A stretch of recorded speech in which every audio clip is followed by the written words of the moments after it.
My girlfriend claimed the mark on her neck was from hitting a shelf at work while staying late. But hiring a private investigator uncovered a truth that shattered 2 relationships and 2 careers in a single night. We've been together for 3 years, but recently, her constant late nights at work and several inconsistencies have left me uneasy. Something feels deeply wrong. Her behavior has shifted in ways that don't add up. She's become extremely protective of her phone, keeping it close, silenced, and face down, unlike before when she'd leave it lying around. She's been working late frequently, with sudden overtime or last-minute meetings popping up multiple times a week, something that never happened earlier. There are small discrepancies in her explanations. For instance, she mentioned staying late to finish a project, but a friend from her workplace casually noted that project was completed days earlier. When I brought it up, she brushed it off vaguely and switched topics. She's also been distant at home. Our usual date nights have vanished because she's always exhausted, and even our cozy evenings watching shows together have faded. I initially chalked it up to work stress, but my instincts screamed there's more to it. Then tonight, the biggest warning sign appeared. She got home around 11:30 p.m., supposedly from the office, and I spotted a faint, purplish bruise near her collarbone, a mark that looked unmistakably like a hickey. When I pointed it out, she dismissed it casually, saying it was from bumping into a shelf at work. I stared, incredulous. A round bruise on her neck from a shelf? I pressed her on how a shelf could cause that, and she got defensive, insisting it was an accident while organizing the storage room. She acted hurt that I doubted her. I didn't push further to avoid a fight without proof, but she quickly went to shower, dodging more questions. Now I'm sitting here, mind racing.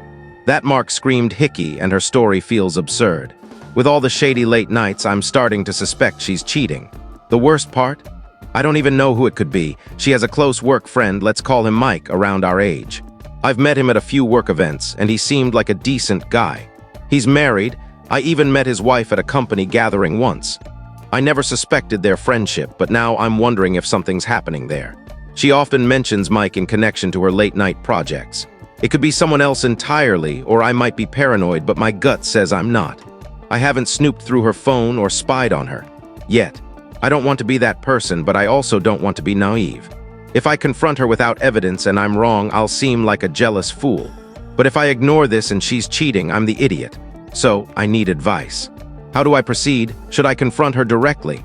Should I gather evidence first, and how? I've never dealt with this before. Her shelf hickey excuse is laughable, but she's sticking to it. I have no solid proof of cheating, just a pile of red flags. Any ideas on next steps? I love her, and the thought of her sneaking around, possibly with Mike, makes me sick. I'm not ready to accuse her without evidence, but I can't ignore my instincts. I need an outside perspective. Update 1. The consensus was clear: get concrete evidence before acting. Many suggested checking her phone, showing up at her workplace, or hiring a private investigator. I chose the investigator route to ensure I had reliable proof without losing my cool trying to catch her myself. Through a trusted contact, I found a licensed investigator, met with him, and shared details: her work schedule, recent late nights, and my suspicion about Mike. He agreed to tail her on a few of those evenings. The investigator's report came back, and it's the worst-case scenario. He uncovered everything. Key details: she and Mike have been meeting at hotels. On 2 nights she claimed to be working late. The investigator followed her from her office to a hotel across town. He provided timestamps and photos of them checking into a room together. One of those nights was the Tuesday she said she had a late client meeting. Instead, there's a photo of her and Mike in the hotel parking lot, his arm around her. There were also dinner dates. Another time, they met at a restaurant after work, shared an intimate meal in a secluded booth, then drove to another hotel in Mike's car. The investigator captured them kissing by his car. So much for just colleagues. This has been going on for months. Solid evidence of meetups over at least 8 weeks, likely longer. Seeing the photos hit me like a punch to the gut. It's one thing to suspect, another to see it in vivid detail. The evidence gave me the leverage to confront her without room for lies. Last night, I waited until she got home around 7 p.m., normal time for once, and said we needed to talk. She sensed my tone and looked nervous. We sat in the living room and I laid it out. I know you're not working late. I know you're seeing Mike outside of work. She played innocent, claiming Mike was just a friend. I showed her a photo on my phone, the clearest one of her and Mike kissing by his car. Her face went pale like she'd seen a ghost. I asked if she wanted to explain. She started with, "It's not what it looks like," but I cut her off, saying it's exactly what it looks like. Her sneaking off with a married man to hotels. Unless she's rehearsing a movie or has a secret twin, there's no excuse. She broke down, crying and apologizing, saying she never meant for me to find out this way. She claimed it was only an emotional affair, admitting to kissing, but insisting they never slept together. She said they needed a private place to talk, hence the hotel rooms. That was the most ridiculous thing I've ever heard. I told her I didn't buy it. Adults don't sneak to hotels for months to talk. She stuck to her story briefly, but eventually admitted it happened a few times, confirming the physical affair. She was a mess, sobbing, saying I'm an amazing boyfriend and she never meant to hurt me. Then she tried explaining why it happened. She and Mike grew close at work. He understood her and they connected.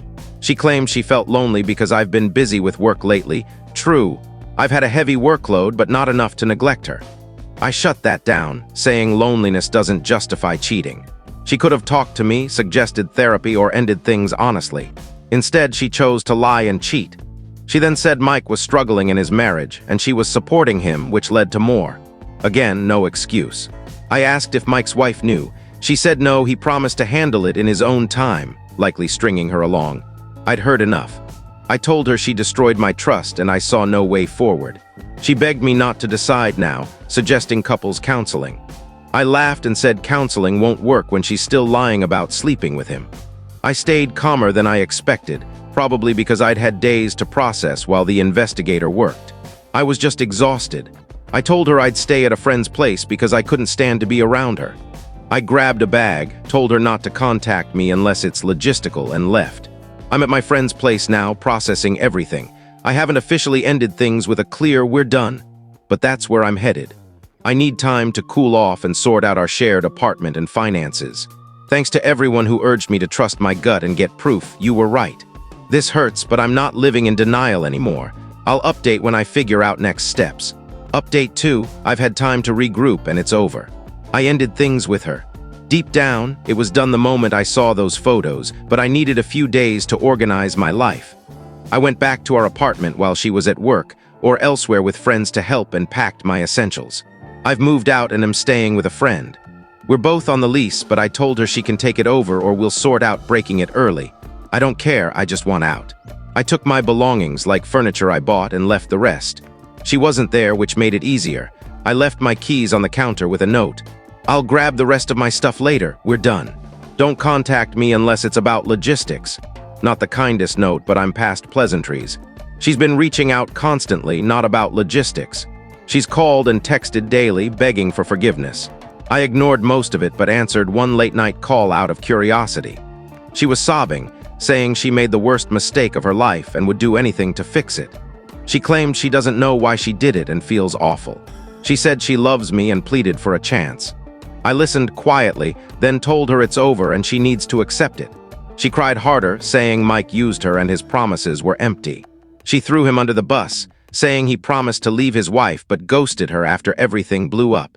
She said he's been avoiding her at work and ignoring her calls. I wasn't surprised. A cheating married guy bailing when things get messy is predictable. She sounded devastated, realizing she lost me and Mike isn't there for her. Part of me wanted to say, "What did you expect?" But I didn't. I told her she did this to herself, not me. She kept apologizing, admitting she fell for Mike's lies about leaving his wife. I said even if he had, did she think I'd stick around as a backup? It's ridiculous. I told her I had to go and hung up. She sent a long text afterward, full of apologies and self-blame, begging to talk. I didn't reply.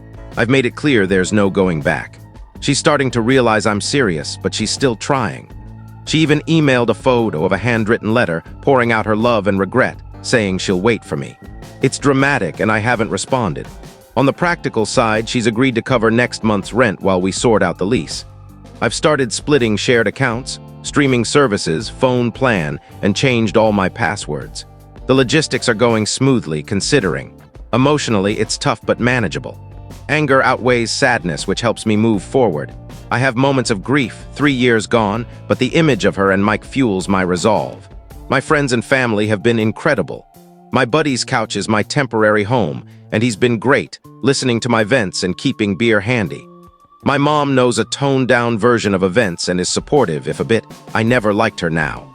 I'm single, settling into a new chapter, and there's no chance I'll take her back. Cheating is a hard line for me. Thanks for the advice, it kept me grounded. I'll update if anything significant happens, but the drama might not be over. Some suggested I tell Mike's wife about the affair. I'm still debating it. Part of me thinks she deserves the truth, but I'm exhausted and want to move on. I'll decide soon. Update 3. The drama escalated, but thankfully I'm mostly out of it.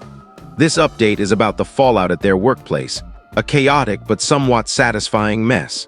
I heard details from a friend, Dan, who works with them, and a bit from a final text my ex sent. Here's the scoop. Mike was dodging my ex at work after ghosting her. She didn't take it quietly. About a week ago, she confronted him after hours in a conference room. A few lingering coworkers overheard their heated argument. Mike told her to leave him alone and move on. She accused him of lying about leaving his wife and using her. Their dirty laundry spilled publicly. Security escorted them out due to the commotion, and HR was notified fast. The company doesn't ban coworker relationships, but causing a workplace scene is a no-go. My ex was fired for her disruptive behavior. She was lower ranking and easier to let go. Mike kept his job, likely because of his seniority, though he's probably on thin ice. He likely spun it as her obsessing over him. My ex messaged me on Facebook. I forgot to block her there after getting fired, saying it was Mike's fault and asking to talk because she's struggling. She wrote, "I lost everything because of him." I pointed out her choices led to this, not just Mike. I responded briefly, saying I'm sorry she's struggling, but I'm not the person to help, suggesting she turn to family or friends. I shut down further contact. She replied once, apologizing and saying she understands. That's the last I've heard from her. She's now jobless, ended our lease, and moved back to her parents' place 2 hours away. Dan said her desk is cleared out and she's left the city, likely due to shame. Her relationship, affair, and career are gone, self-inflicted consequences. I don't celebrate her losing her job, but it feels like justice. She chose to cheat and then implode at work. Mike's still employed, but his reputation's trashed. Co-workers gossip about his cheating and role in the drama. Dan says he's lost respect and might leave the company soon. As for Mike's wife, she likely doesn't know yet. Neither my ex nor Mike confessed to her, and I doubt he will. I've decided to tell her myself. She deserves the truth. I have the evidence ready and found her on Facebook. I'll reach out soon. It's not about revenge, maybe a little, but she shouldn't be lied to. I'll update after that conversation. On my end, I'm doing okay. The more chaos they face, the more I'm glad I walked away. My life's drama-free now, no stomach knots, no lies.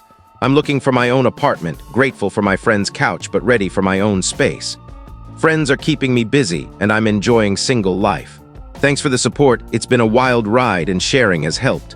I'll post one final update after talking to Mike's wife. Update 4. Time to wrap this up with the final chapter. Since my last update, I followed through on telling Mike's wife about the affair. Many of you encouraged me, and I agreed she deserved to know. I found her Facebook profile. We met briefly at a work event years ago and sent a concise message. I introduced myself as a stranger with important info about her husband, Mike, explained my relationship with his coworker, and said I'd discovered their affair. I offered proof and shared my number for a call. She called the next day. It was a tough conversation, breaking the news to a kind woman about her husband's betrayal. She was calm at first, which caught me off guard. I explained the affair's duration, at least 4 months, the hotel meetups, and the photos from the Investigator. She went quiet, then asked for the evidence via email. I sent the photos and a screenshot of an old text from my ex mentioning Mike. When she saw the proof, she broke down, thanking me through tears for telling her. She said she'd suspected something but had no proof, and Mike always denied issues. She revealed this wasn't his first betrayal. There were past incidents of inappropriate texts with coworkers, but he'd minimized them. This was her breaking point. I listened, apologized for the bad news, and wished her well. She did the same. The info hit Mike's life like a wrecking ball. A week later, he texted me saying, "Happy now. You told my wife and she's leaving me. Was this payback? You destroyed my life." I replied, "No, you destroyed your life. I told the truth. Leave me alone," and blocked him. Through Dan and others, I learned his wife kicked him out and is filing for divorce. She's already lawyered up. Mike's a mess at work, taking personal days and barely functioning when present. Rumors swirl he might quit or transfer. His personal and professional life are in tatters. He earned it. My ex is still at her parents', jobless and looking for work in a new field, likely because her old industry's tight-knit and her reputation's damaged. We haven't spoken since her last text. I've blocked her everywhere. A mutual friend says she's depressed, but I hope she learns from this. I'm doing surprisingly well. The initial shock and anger have faded, replaced by peace. My life's calm, no lies, no stress. I'm apartment hunting, ready for my own space and enjoying time with friends. This journey's been rough, but I'm grateful for the support here. It's kept me grounded. I'm closing this chapter and moving forward, stronger for it.